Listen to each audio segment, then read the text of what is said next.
I never meant to start a war. It was only a matter of timing. I never needed you around in, but we keep running round and round. I've been down there looking for the silver lining, but no matter what we always find it. So maybe you should just get lost.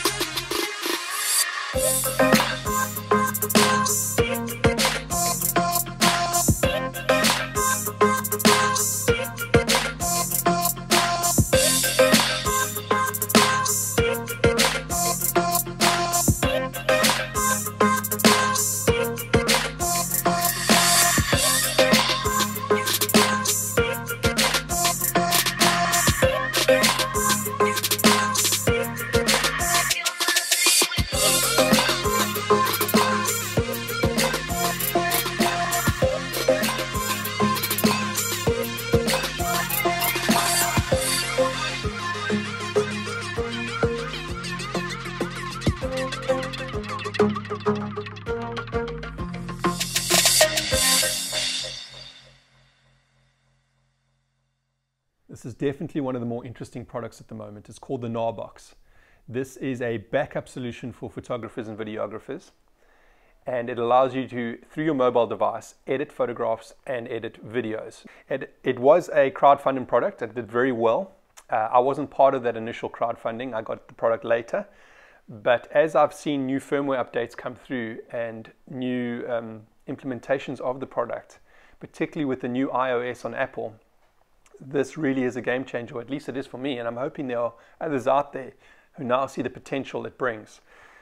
For the first time, we have now integration with the Gnarbox and the Files app on the new Apple iOS, as well as direct integration through Lightroom Mobile and similar products like LumaFusion for those who do video editing.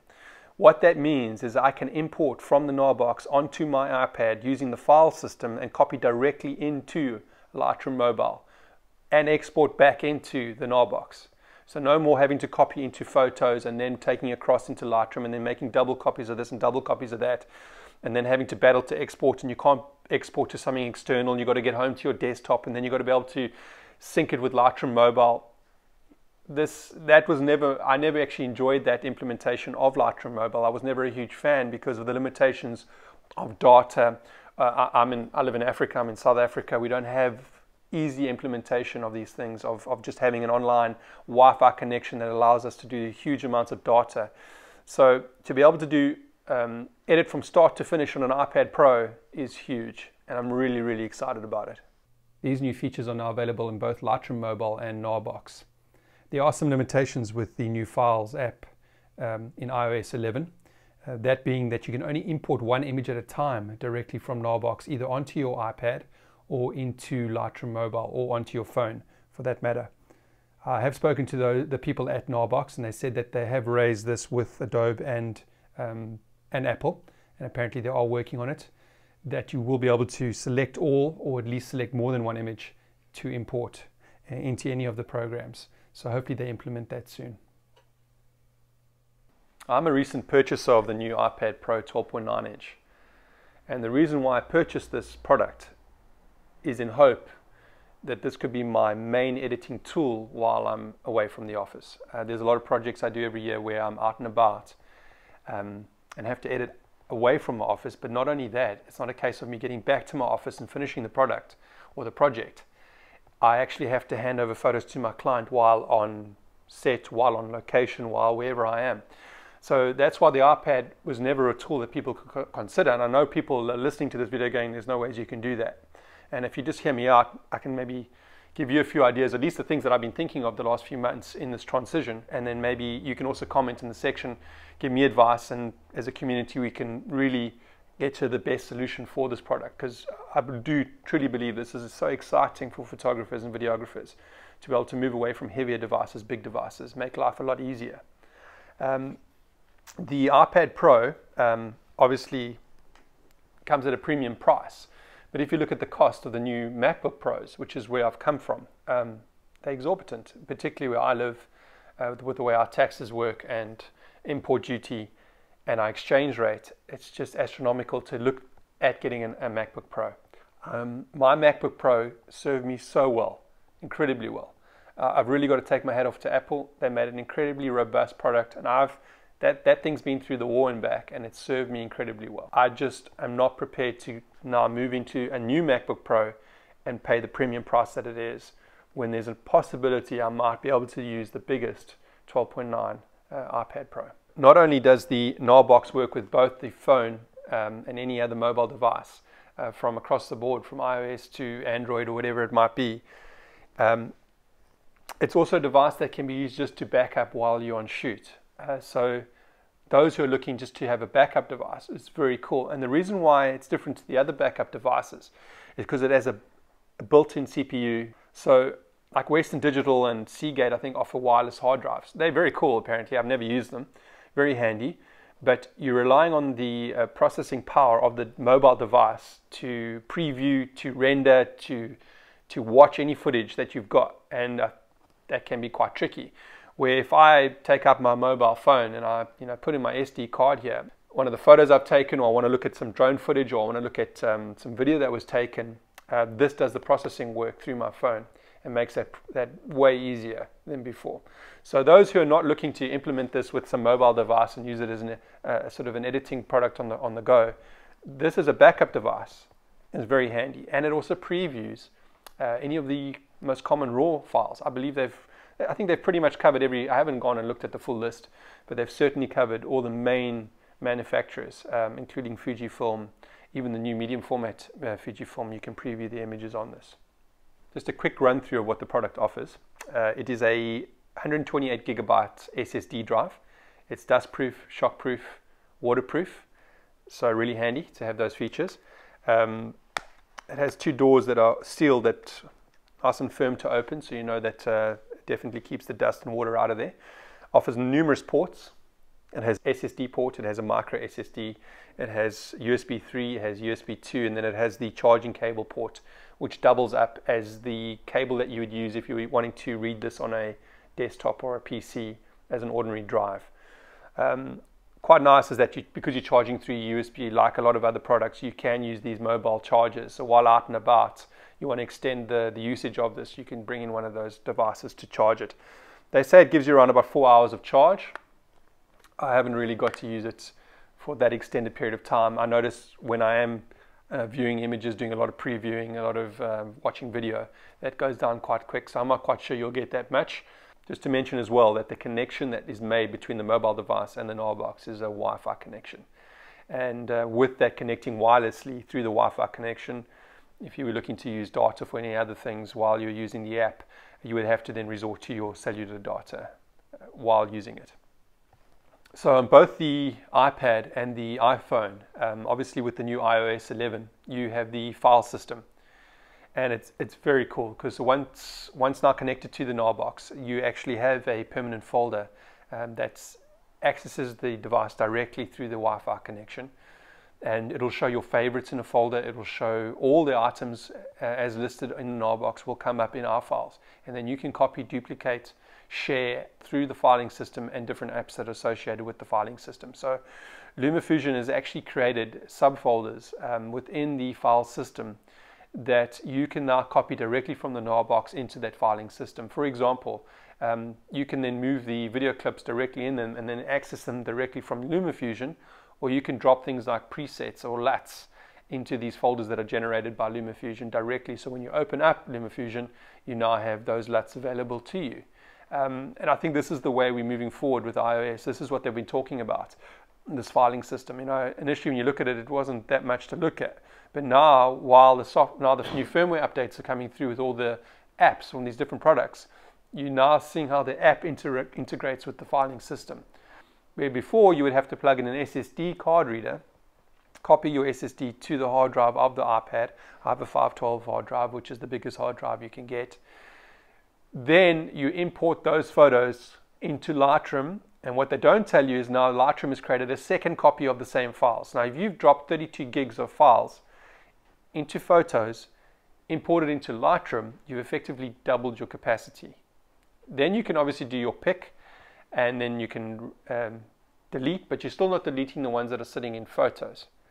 So it got a lot more complicated and a lot more messy. Then it came to exporting. you could only export back into Photos, or you could export into maybe a file managing app, whatever you had.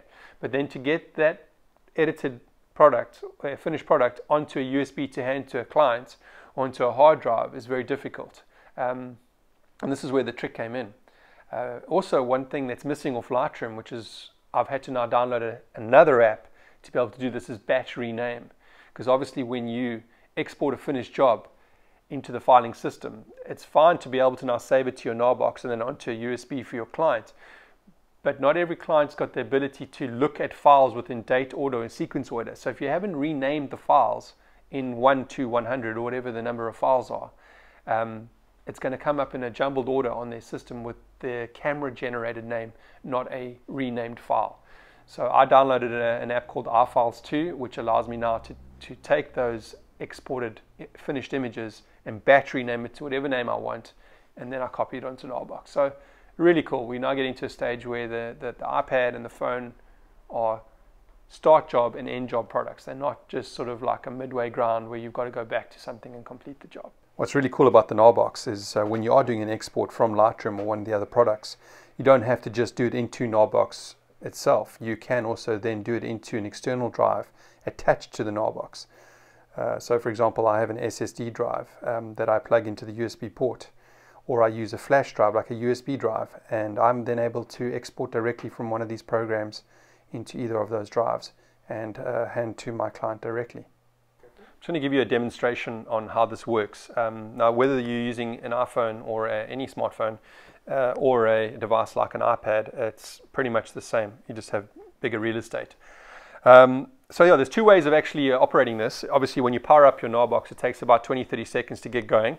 It then sends out a Wi-Fi signal, which you are then able to pick up through your Wi-Fi connection, and it's called My Gnarbox, or Gnarbox, or Gnarbox, whichever way you say it. I presume it's Gnarbox. And by selecting it, it'll ask you for a password. They give you a password. It's a very basic password. You select it and it'll memorize that every single time you connect up. Now, obviously, your Wi-Fi connection drops off totally because now you're using it with the Gnarbox. But if you go into an app to check a mail while you're working, it's going to then use your cellular data to pull that. So that's something to consider. When you're doing firmware updates with the Gnarbox, both for the device itself and actually software updates or app updates, what it does, it kicks out of the Gnarbox connection, goes on to a wireless connection, downloads it, automatically connects back to the Gnarbox and loads it onto the Gnarbox. So complicated, yes, but the system does it all for you, so pretty basic. All right, so let's look at it the way that the device was designed initially, and that is to use the actual Gnarbox app. The Gnarbox app itself is basic, but sufficient for many applications. And I think there are a lot of you out there that this is perfectly suited to. There's a lot of weekend warriors who do get a lot of footage going out and about, even from a non-professional point of view and a professional point of view. It's a quick way to edit photos, make videos, very basic sort of editing suites, but certainly doable for most applications. Okay, so once you open up the app itself, pretty straightforward. It puts it in a chronological order, date order, everything that's sitting on the Gnarbox itself. Yeah, and then from this you can actually then go and select an image, and it creates a preview of the image. You can edit it, or you can drop it into the reel if it's a video. But beyond that, it also has a section called devices. Now, anything that's plugged into it, whether it be a card or whether it be an external drive, it'll be picked up there and it'll show you it in the device. You can go select that and you can actually go through those images. And you can go through it either in a thumbnail view or you can go through it in a list view. Now, the thumbnail view is limited as in it previews the image, which takes time. So you have to wait until the images are previewed before you can do any major sort of moving around and copying. And it's also limited to 128 gigs of preview. So yeah, so if you've got more footage than 128 gigs and you want to preview it, it won't do it. It'll only preview to a certain amount. The list, however, shows you everything, and I suspect most people are going to be using the list function, which is a pretty new feature added to the app. Within the app at the bottom, besides having your home, which shows you the chronological order, it also has a folder called folders. In that folders is very similar to what I was saying with the list. It lists everything that's actually on the Gnarbox itself, which gives you a good idea. It shows you date order of the imports or the backups that you've done, but it also shows you folders that you've created on the Gnarbox. Then it has a favorite section. Now, this might be part of the application that some people might use in their workflow. I'll give you an example. So you may not want to import everything onto your iPad. You only want to import photos that you enjoy. Now, one of the ways you could do it is you can then go and select those photos, or at least open up the folder with those photos, and you can then do gestures of favorites. Meaning a photo comes up, you slide your finger up and it creates a favorite marker on that. Then once you've done that by going through all your images, then you click the favorites folder and only those come up, and then you can do what you want with those photos. You can then export them, import them, whatever you want to do, move them from one part of the device to an external device, however you want to do it.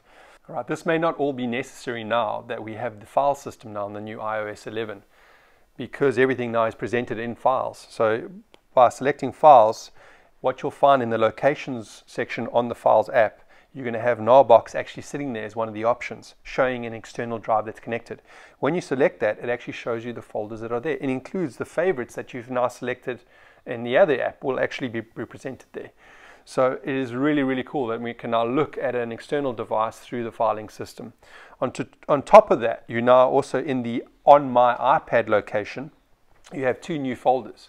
So if you want to export or import or copy, whatever word you want to use, from your Gnarbox into this, or at least onto your iPad to sit on your actual hard drive of your iPad, you can now do that into any folder that you want. You can even create new folders. And what's really cool is that LumaFusion has dropped in a folder on my iPad.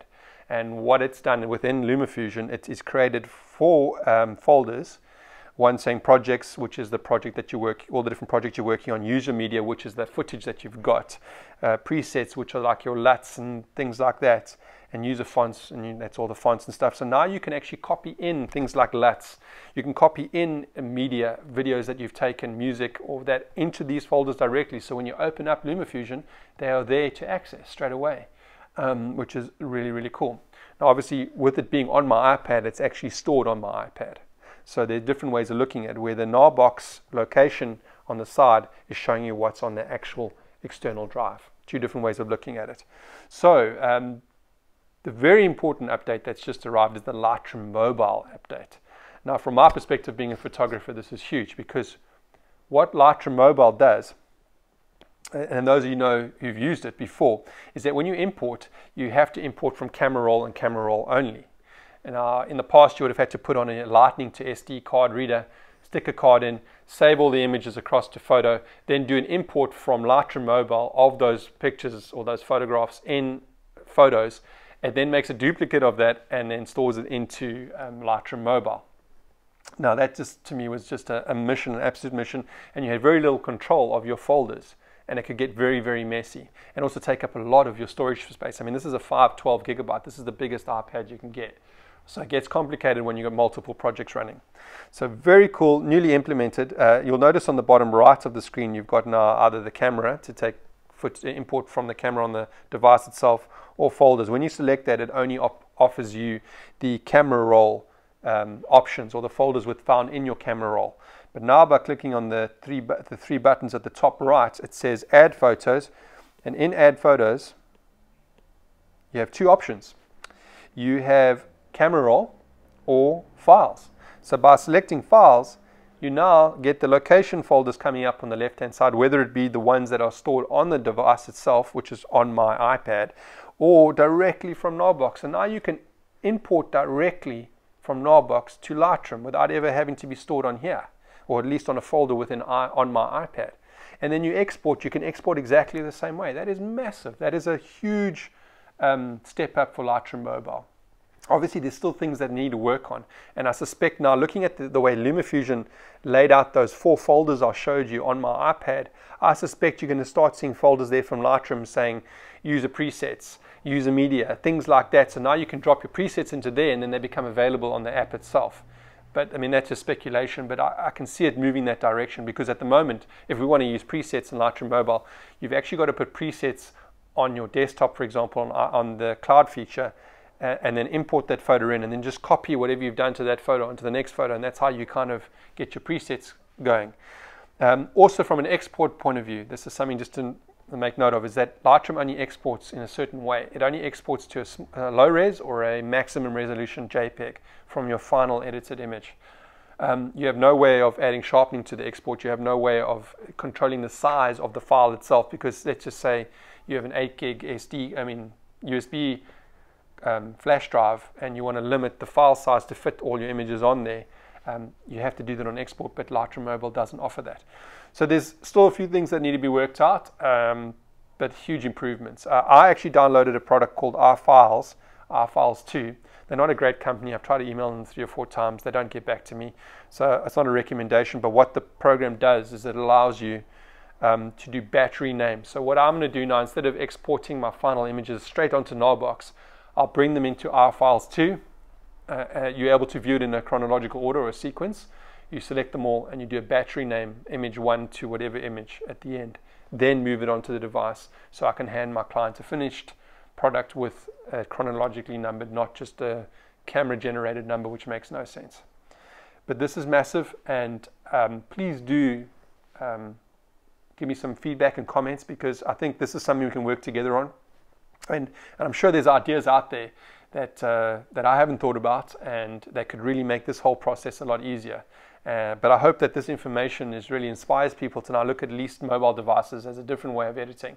And certainly the stereotypical views on it are no longer the case.